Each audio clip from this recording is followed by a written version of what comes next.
people suddenly change in relationship? നമുക്ക് തോന്നിയിട്ടുണ്ടാവാം ചില ആളുകള് പെട്ടെന്ന് തന്നെ റിലേഷൻഷിപ്പ് ക്വിറ്റ് ചെയ്തിട്ട് പുതിയ റിലേഷനിലേക്ക് സ്റ്റാർട്ട് ചെയ്യുന്നു. ഇതൊരു ഹാർഡർ പാർട്ടാണ്. പക്ഷെ ഇതിനകത്ത് മനസ്സിലാക്കേണ്ടത് അവര് പെട്ടെന്ന് ലീവ് ചെയ്ത് പോകുന്നതല്ല, അവര് സ്ലോലി ചേഞ്ച് ആവുന്നതാണ്. ഒരു റിലേഷൻഷിപ്പ് സ്റ്റാർട്ട് ചെയ്യുന്ന സമയത്ത് അവർ കൂടുതൽ എഫേർട്ട് എടുക്കാം, കൂടുതൽ ലവ് ചെയ്യാം, കൂടുതലായിട്ടും നമ്മൾ ഇമ്പോർട്ടന്റ് ആണ്, നമ്മളെ അവർ ലവ് ചെയ്യുന്നുണ്ട്, കെയർ ചെയ്യുന്നുണ്ട് എന്നുള്ള ഫീലൊക്കെ വരാം. പക്ഷെ ഗ്രാജുവലി കോൾസിന്റെ എണ്ണം കുറയാം, നമുക്ക് വേണ്ടി എടുക്കുന്ന എഫേർട്സിൽ മാറ്റം വരാം, അതുപോലെ ആ വാംത്ത് ഡിസപ്പിയർ ആവാം. ഇത്തരത്തിലുള്ള ഒരു ചേഞ്ചസ് ഉണ്ടാവുന്നത് പെട്ടെന്ന് സംഭവിക്കുന്ന ഒരു കാര്യമല്ല. ഇത് വളരെ സാവധാനം സമയമെടുത്തുണ്ടാവുന്ന ഒരു കാര്യമാണ്. എന്തുകൊണ്ടായിരിക്കാം ഇങ്ങനെയൊക്കെ സംഭവിക്കുന്നത്? സംടൈംസ് അവരുടെ റിയൽ വേർഷൻ അവർ പതുക്കെ ആയിരിക്കാം തിരിച്ചറിയുന്നുണ്ടാവുക. അതായത് ആ ഒരു എക്സൈറ്റ്മെന്റ് ഫേസ് ഫെയ്ഡ് ആയതിനു ശേഷമായിരിക്കാം ഈ ഒരു റിയാലിറ്റിയിലേക്ക് അവർ എത്തുന്നുണ്ടാവും. ചിലപ്പോഴൊക്കെ റിലേഷൻഷിപ്പിൽ കൂടുതൽ കംഫർട്ട് ആവുമ്പോൾ അവർ മുന്നേ നമുക്ക് തന്നിട്ടുള്ള ആ ഒരു എഫേർട്ട് സ്റ്റോപ്പ് ചെയ്യാം. ചിലപ്പോഴൊക്കെ ഇവർ ഇമോഷണലി കൺഫ്യൂസ്ഡ് ആവാം. ആ സമയത്ത്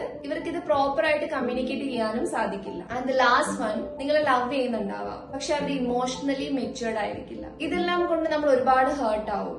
എന്തുകൊണ്ടെന്നാൽ അവര് മുന്നേ റിലേഷൻഷിപ്പ് സ്റ്റാർട്ട് ചെയ്ത സമയത്ത് എങ്ങനെ ആയിരുന്നു എന്നുള്ള കാര്യങ്ങൾ ഓർത്ത് ഒരുപാട് വിഷമം വരാം. ലവ് എന്ന് പറയുന്നത് ബിഗിനിങ് ടൈമിൽ നമ്മളെ അവരെങ്ങനെ ട്രീറ്റ് ചെയ്തു എന്നുള്ളതല്ല, അവർ എത്രത്തോളം ലവിൽ കൺസിസ്റ്റന്റ് ആണ് എന്നുള്ളതും കൂടെയാണ്. റിയൽ ലവ് എന്ന് പറയുന്നത് എപ്പോഴും സ്റ്റേബിൾ ആയിരിക്കും, അതൊരിക്കലും കൺഫ്യൂസ്ഡ് ആയിരിക്കില്ല.